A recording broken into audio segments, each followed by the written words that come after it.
give it more movement there. That negative shape as well is important. Then it's all a bit lighter here. This is very important, this light.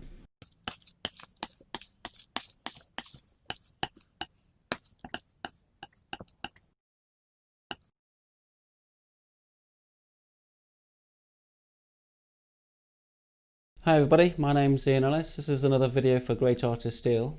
This is the first contemporary artist I'm going to focus on. She's quite an amazing painter called Marlene Dumas. She's kind of one of those artists who works more from the intuition. Well, according from what I heard on a radio, she was talking with another fellow contemporary painter called Luke Talmans, and Talmans was talking about painting. And he reckoned that before you start painting, you need a plan. And Marlene Dumas disagreed. She said no, she didn't have a plan at all. So I assume she's very intuitive. Now, when you use your intuition and it works, there's usually a logic behind it. This is something Henry Matisse said. So what we're trying to do is look at her paintings and just think about, analyse where she's coming from a point of view of mixing. And a lot of these colours are very similar colours to what I've been getting with other paintings by looking at Hopper's paintings with two-colour mixing and Monet's paintings. How much she knows about two-colour mix, I don't know, but you don't need to know it. You can be just somebody who knows you've got a feel for colour. And so I'm just going to analyse this painting. The painting we're looking at is it's called In the Beginning. So it's a sweet little painting actually, 1991, but it's massive. It's a massive painting. It's a kind of 200 centimetres high, sorry, 200 centimetres long, 145 centimetres high. And I'm doing a tiny little colour study again, just trying to analyse the colours. We'll look a little bit at the way she paints, but looking at this painting, it looks a little bit almost like rubbed in paint and an opaque colour put down here. And this colour on top of it looks just like there's a doll here. It's lovely at painting because there's one the first in the beginning, the first little drawing this baby's done, but I don't know who the person is. It may be Marlene, I don't know. But look at the back, is that the green? This colour looks like a kind of semi-glaze to me. So I assume the colour in the back is this colour, that's the baby. And so what I've got to do, because I wanted to dry very quickly, I'm going to use acrylic. And so I've got to mix the palette I'm going to use for this painting. I've got cadmium orange, alizarin crimson, ultramarine blue, viridian green, and yellow ochre. Now, the background colour there, that's a green. I was thinking it's kind of, but to me, if you go back to my how to mix shades of yellow, how to mix yellow video, a lot of the colours we get are quite close to this green there, so it's kind of close to yellow. It might be more green, so, but when you're looking at this way of mixing, you don't need to be exact or precise. You know where more or less where the colour is. So I'm going to go for the ultramarine blue to mix the yellow. The yellow will be here if I'm going to put it on the. Well, these colours are in correct order of the spectrum. This is going for more yellow, go to more yellow-orange, then go back to the red-orange. So it's a circular thing. And the colour I'm looking for is a shade of yellow. So I can get that, but that's a yellow-orange, yellow ochre. And other side of this, if I put the green, I think it'd be too strong. So I'm going to use the ultramarine blue. Tiny bits of ochre with the ultramarine blue because I think it's quite close. Quite a cool colour. And if I put a bit of white with it, that's the colour I'm looking at. Now, that's not bad. I'm going to look for is now mix the same colour with the acrylic. Excuse me a second, just going to clean my brush. So I'm going to put this colour as a ground. So if I use a bit of ochre with the ultramarine blue, just so the colour will be dry when I work over it. So I'm going to do this first, and what I'll do then is do a little bit of mixing while this is drying. It won't take long. Brilliant thing about acrylic is that it just dries so quickly, and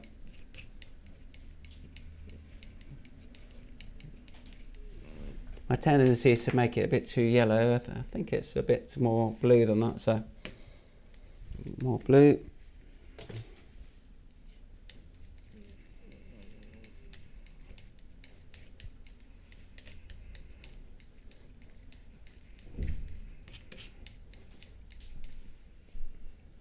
I think that looks pretty good. A bit more white with it, really. Looks like a grey-green. It's because of the reds with it. You see what's happening is this red is making that green much more green than it is. So this is why it's so difficult to copy a painting. I'm going to go for this now with more white with it.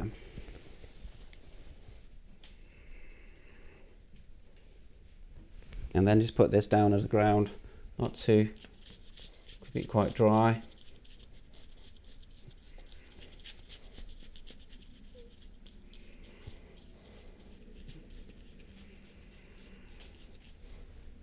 Oh. A lot of these edges, and I see in the painting, it looks like she's used a stencil to do the edges. But I'm just speeding. Remember, if I wanted to do a copy, I'll do this the same style. I would use a stencil myself, but this is just a little study, just see if we can get the colours, see if she uses a similar palette to this. Be interesting to hear from Marlene Dumas, see what she thinks about this.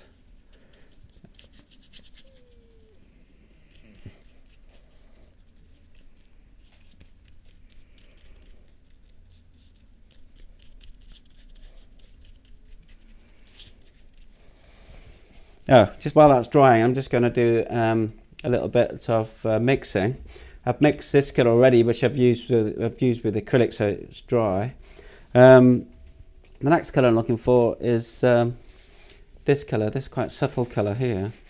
To me, you can see it's kind of like, looks a bit greenish, but again, it's because it's a grey colour, that red will make it look a bit more greenish. And that looks a bit more purple.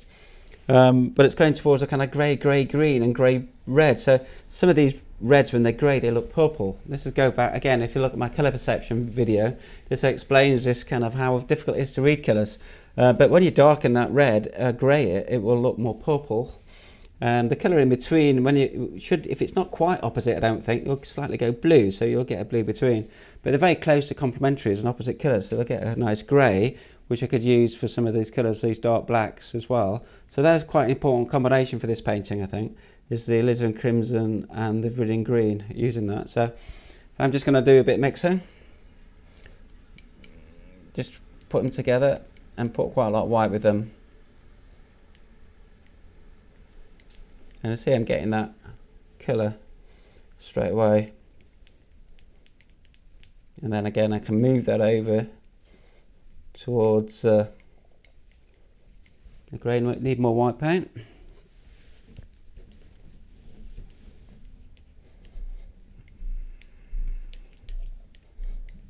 And you're getting these kind of grey, they do look a bit grey-green. Look, that looks pretty good. Going towards purple. Some of these colours look a little bit more dry, a little bit more warmer than these. Just by doing that, I mean, it's similar colours to what's on the face. Once I've got that colour, I think looking at it, looks to me like it could bring the third colour, the ochre, into that to get some of these kind of skin colours that are very dry in the paint. So if I put a bit of ochre with that red, it goes over towards more of a kind of browny purple colour. And you rub it in, it goes a bit more orange. So I've got a third colour, that's these colours. I'm going to have to use a dry brush with that. I can paint that right now. Put these colours on right now on the face.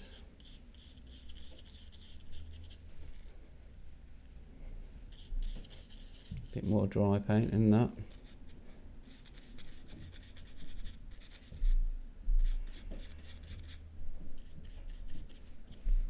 bit more white needed. Again.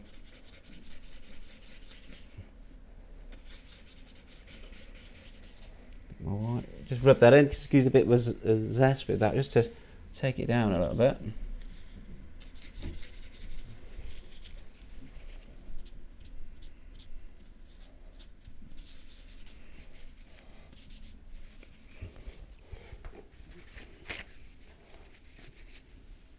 Just take off a little bit of that, just to, that's it, that's more like it, getting this kind of like thin colours like that, just hardly any. That's it. It's got a bit more liquid in that,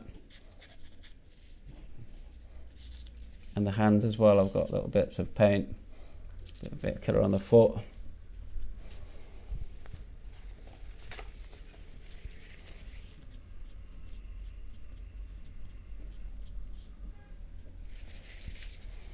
And then I can put the red in quite early, but the only thing, it gets smudged. I'll leave it till later. But if you look at the edges, there's a kind of light edge around the edge there, so just as a stencil.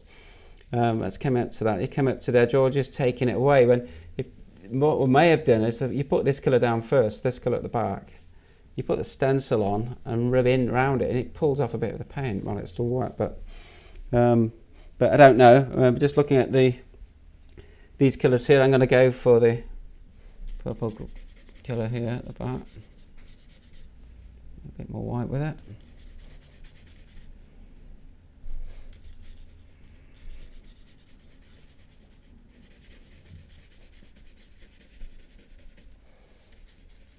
And then it goes a little bit more of a pink, really lovely pink in there, just using pure white.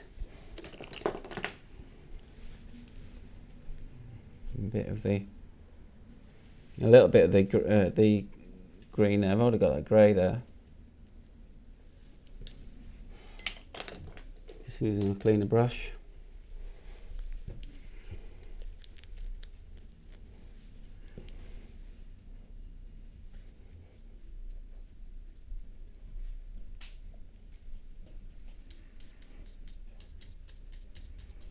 Around the back of the foot there. Then there's a little bit more alizarin, looks like it's a bit more pure alizarin crimson just within that. Within the painting, also maybe drawn it a little bit here. And this is kind of rubbed in a little bit. This looks very dry, that paint. Again, get some tissue, I can imagine using a big dry brush to do this. So I'm rubbing this colour in. Again, it goes a bit more of the blue. Blue grey in between there at the back there. More white needed. And in between there as well is a little negative shape. Whoops, just graze that over the back.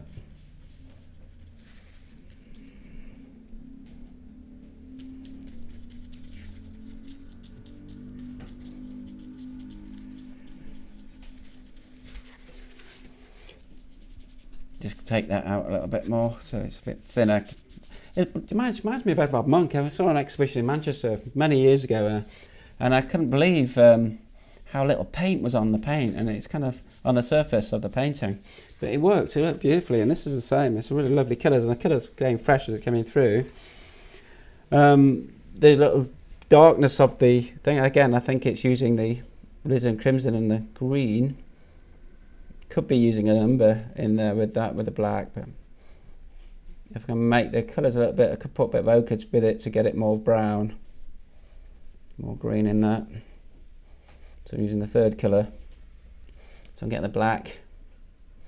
It does look like it's a bit more of a warm brown rather than I can just bring in that, flick that paint on. A bit heavy, my paint. I call a scumble, we'll call that. Just, and then black of the hair of the doll against that. Then I don't know if I've got a brush small enough, but I'm just going to draw the background doll lines.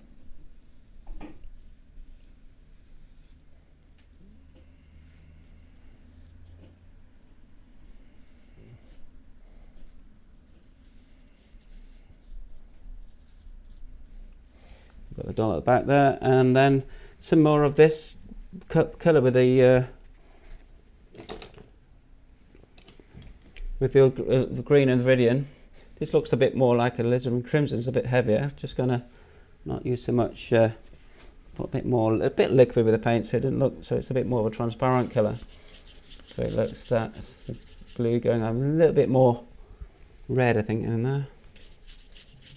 That's better.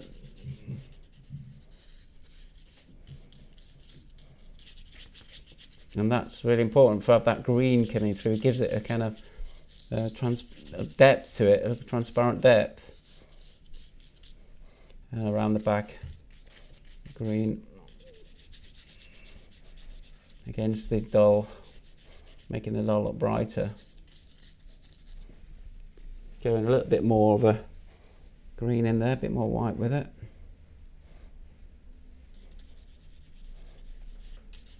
So it's not so dark, and it comes across the Again, rubbing the colour in,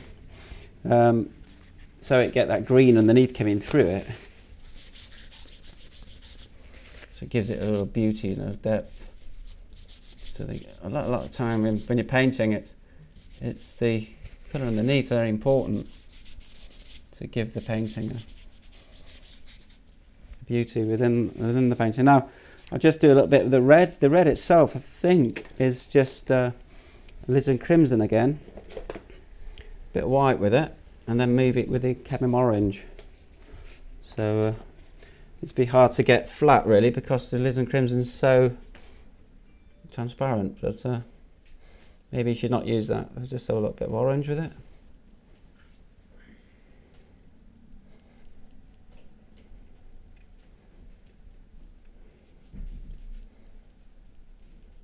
More white, and then see how it looks. We'll put it on. Keep it quite dry so the paint's going on flatter.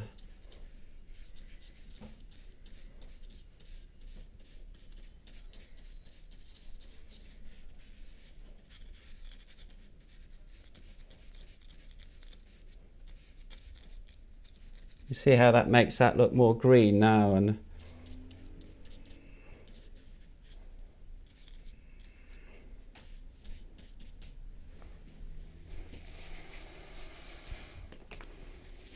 just a little bit of scrawling for the baby's work, just to give it a bit of character to the painting, where it's just a little bit of movement.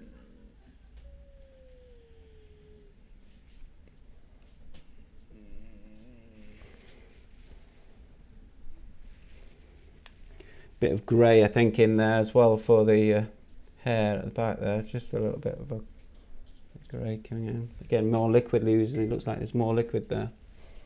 Like a bit like a watercolourist. She is actually a very good watercolourist, Marlene Dumas, and it doesn't. I think it won't do any harm when she paints. I mean, Turner was the same. He was really good at using watercolour, and that breaks in a little bit. Just take away a little bit of too much paint on. Again, remember when you point paint on, it's not always just about applying paint. It's taking paint off as well. Actually gives you the colours there. Just a little bit more red in the face with the colour I had before. A little bit more red with it. That's too much. That's better.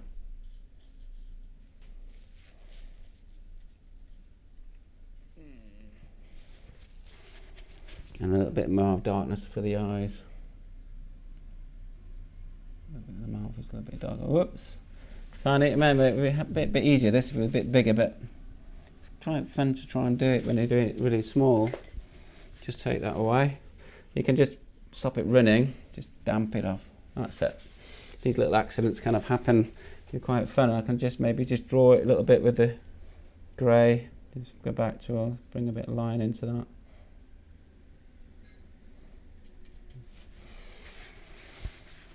Messed up the bum there. Just look at, just get a bit more paint on the back there.